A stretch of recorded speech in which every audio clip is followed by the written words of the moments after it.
Hello, everyone. Welcome back to Ignite, sparked by BBB. This is our podcast, BBB Sharing. I'm Evie Kira-George. I know you all missed me. It's been about a week and a half, but I have another guest here with me today, Mr. Jim Fitzgerald. Jim? Hey, Evie, thanks so much for having me today. Thank you for coming. You bet. So give us a little background about who you are and what you do. Sure. Jim Fitzgerald, I'm the founder and CEO at Taradel. Taradel is a web-based platform that makes it easy for small businesses to do targeted, integrated marketing campaigns. And we're very proud of our technology.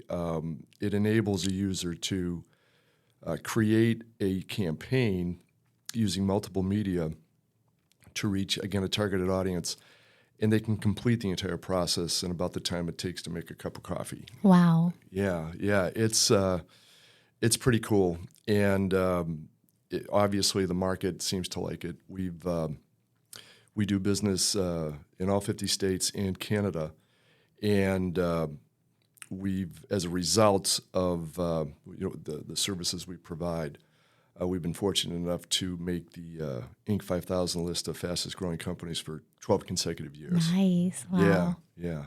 That's amazing. Yeah, good stuff. I love that you guys help small businesses. I know it's really hard for them to reach their target market. Mm-hmm. And what's some advice that you have for some of the small businesses out there that are trying to get their name out there? Yeah, it's a great question. What we see very often is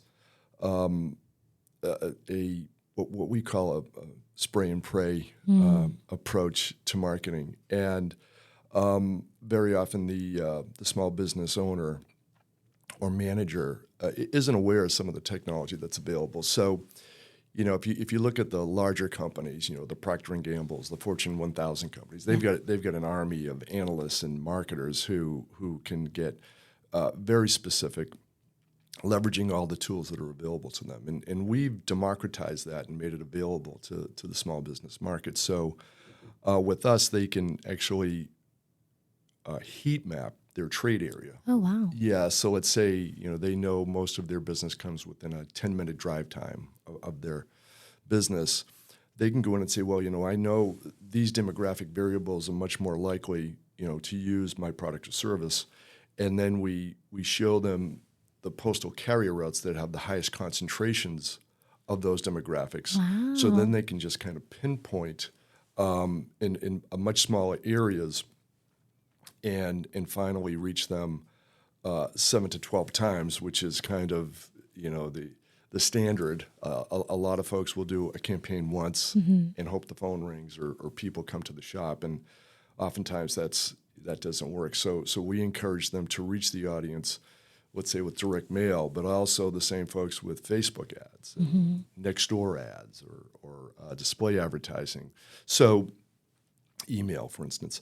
So there's a number of ways to do it, and we've got a team of I think 18 folks now who've got an average of 5 years experience working with SMBs, helping them and holding their hands through the whole process. So there's a high level of confidence that these things are going to work for them, because when we work with a small business, they are literally opening their wallet. Yeah. They're not going to the finance department and saying, hey, I need a certain amount of funds for this campaign. It's like, hey, I'm going to spend $5,000 and it has to work. Yeah. So we take that very seriously. We're passionate about small business. We're a small business ourselves, and we know that there is no safety net. So every dollar spent has to produce, and that's something we're always very much aware of. That's amazing. What are some of the tools that you guys use?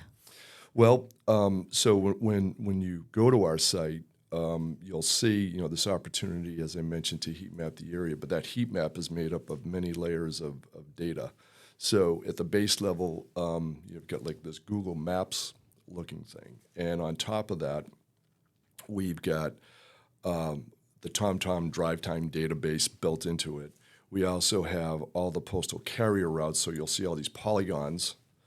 And then within the carrier routes, we have data from companies like Experian, so we know that the population in that particular route has an income, let's say an average income above $100,000, and 90% of those folks are homeowners. So if you're let's say a landscaper, you know that homeowners are much more likely to use your service than somebody living in an apartment, for instance. That's pretty obvious. But also there's probably an income level of folks that are going to invest in that kind of service. If you're a roofer, you might want to know how old the homes are in the neighborhood, things like that. So we make that available. So now when the media goes out, the advertising reaches the audience, it's reaching an audience that is much more likely to buy. Yeah, that's amazing. Yeah, it's cool stuff. You guys do all the graphic design and stuff? We do. We have a team of designers on staff. We also have at the site a tool that allows the user to design their own. Oh, wow. So we've got, we've worked with 25,000 small businesses. So that's amazing. Yeah, so we've got a pretty powerful library of content that we know has worked well in the past. So we've taken the best of the best and created these templates. So now a user can go in, and if it's a landscaper or a dentist, they can see dozens of other pre-templated solutions that have worked for others in their vertical, and add their name, address, contact information. And the other thing we're doing too is when we do campaigns, we're very much proponents of tracking and making sure they see the attribution that comes from their investment. So we encourage them to do things like put a unique phone number, which we supply, on the piece so they can see, it gets forwarded to their regular number so they can see exactly how many calls they got from that campaign. QR codes. So QR codes, I always thought, a few years pre-COVID, I always thought they were a little crazy. I'm going to get this thing and download an app and scan it. But, COVID changed all that. Every time you went to a restaurant, you took a picture of. I actually took a picture of a QR code. Right. It was carved into a wooden block, and I was like, that's a good idea to put in the podcast studio. Right.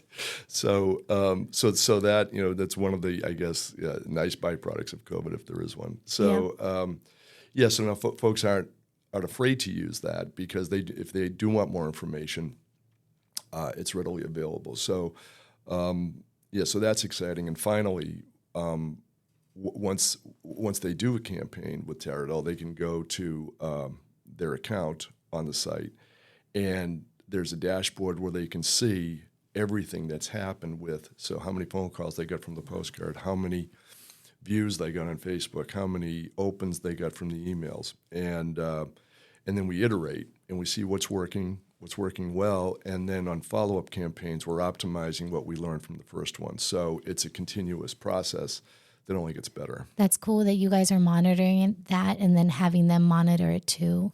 Yep, that's right. And again, because of the critical mass we've developed, we've done probably 1,000 campaigns for dentists, right? So, hey, you probably don't want to give away an electric toothbrush. The free cleaning is a much more attractive offer. Yeah. So don't waste your time doing things that we know don't work. Mm-hmm. And again, that's very helpful. Yep. One of the things that used to drive Barry crazy was that he, talks to a lot of marketers. And he loves what they do for businesses, but he feels like a lot of these companies are not following up with the marketing that's being done for them, like missing phone calls or not getting back to customers. Yeah. Do you guys talk businesses through that, or you're preaching to the choir? Yeah, that is something we talk about quite a bit. We can make the phone ring. Yeah, we have to answer it. And when you answer it, you need to have at least an outline of a script of what you're trying to accomplish. Mm-hmm. And these are things that, quite frankly, we're spending more time on because we see, and one of the most frustrating things in the world for us is for somebody to take those precious marketing dollars and spend them and not come back. Yeah. And I know why. It's, hey, listen, not every campaign works. I'm not. Sometimes timing is wrong. You do a campaign and there's a blizzard. Yeah, but there's two sides to the coin. Sure, but I think sometimes it's very frustrating to know that we can point to. I'll give you an example. it was in Virginia Beach, we did a campaign for a pizzeria that was opening. And for a small business, it was a pretty sizable investment. I think they spent over $10,000. And we had a unique phone number on the piece. And the account manager followed up about 90 days later and said, hey, how did the campaign go? And the owner said, I guess it was okay. Really? Well, according to your dashboard, you got 2,142 phone calls. I did? Oh, my gosh. And the phone calls averaged like a minute and a half. I mean, just long enough to order a pizza. So that's an isolated example, but those examples exist. Yeah. And these are the things that we're trying to get ahead of. You know, it's like, be aware that these things are important. It's an investment, but it's an investment that you have to track. It's like if you put money in your 401k, every once in a while you're going to take a look at it and make sure it's going up, right? So we feel the same way about marketing. And we want them to be successful selfishly because we want them to come back. But we also know, I know firsthand, just how hard it is to get enough money set aside to invest in marketing. So, especially for a small business. Yeah. That's right. So what tips do you have for aspiring marketers out there? I think this is the third business I've launched, but this one I think really rode the wave of the internet. You know, so we established the business in 2003. I'm sorry. Yeah. So at the time, things were really taking off. You know, websites were proliferating, but we followed that technology and leveraged it. I think if I'm an aspiring marketer, what's going on with artificial intelligence, ChatGPT, OpenAI, is critical. If you're not paying attention to that, you're going to get hit by a bus. Yeah. And that's even at my tender age of 63. I'm investing. I'm actually literally taking what's called a mini MBA in artificial intelligence, just so I can stay on top of this stuff. It's happening so fast. Even in our space, we have a partnership with Spotify, and if you want to run local ads on Spotify radio, you can. And they've developed a technique where you simply type out what you want, and I want a female, an older female, to read this, and voila, you've got this. That's amazing. Yeah, and there are many other instances, but I think if you look at what's going on with DALL-E, if you want to design something, there for $20 a month, you can utilize a tool that'll create, so it's going to displace a lot of things in marketing, but the human's never going to go away. Yeah. The imagination behind it is critical. But I mean, this has nothing to do with small business, but you look at the story of,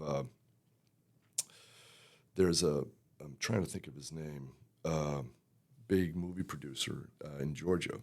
And he was about to invest something like $700 or $800 million in studios, and he saw what was coming out of, the video that's being created with AI, and decided to not invest $800 million. Yeah. So that's a very high level instance, but get on top of what's going on in that space. And the other thing too is I think is the attribution side of marketing is where I think folks really need to spend more time. The days of spending money on marketing, and I know 50% of it works. I just don't know which 50%. Yeah. It's an old quote from Wanamaker, I think, an old department store person, but that's not going to fly going forward. If you're not watching what you're spending, what it's doing, your competitor is going to. Yeah. Yeah. So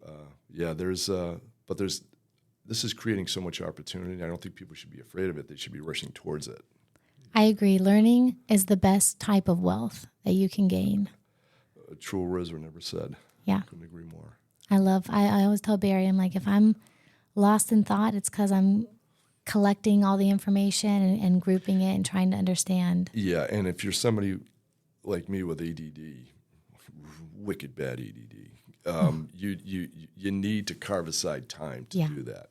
You know, it's an investment in yourself, an investment in your business. And you know, we talk a lot about working on your business versus working in your business, and I think that's one of the things I see over and over again in the small business spaces.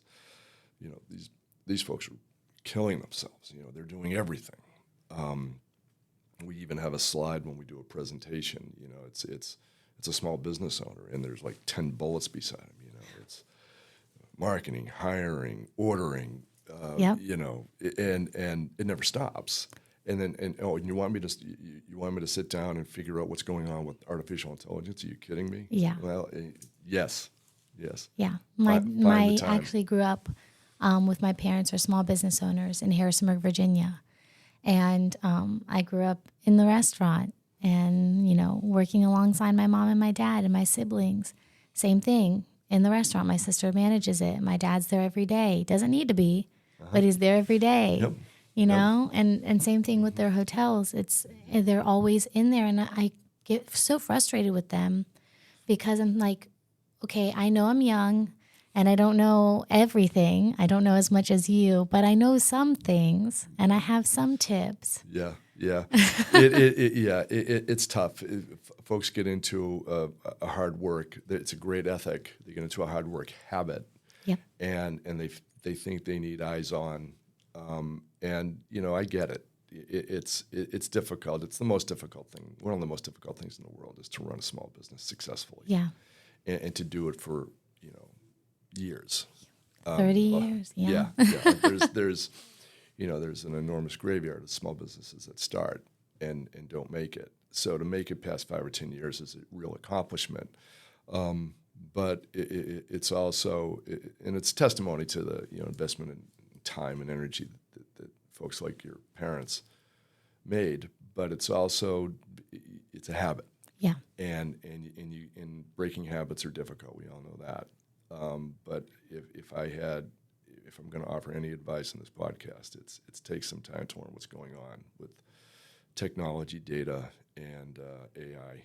Yeah, it's got everyone's attention in the marketing space. Yeah. I can tell you that. Well, thank you so much for joining me today. It's been a real pleasure. Thank you.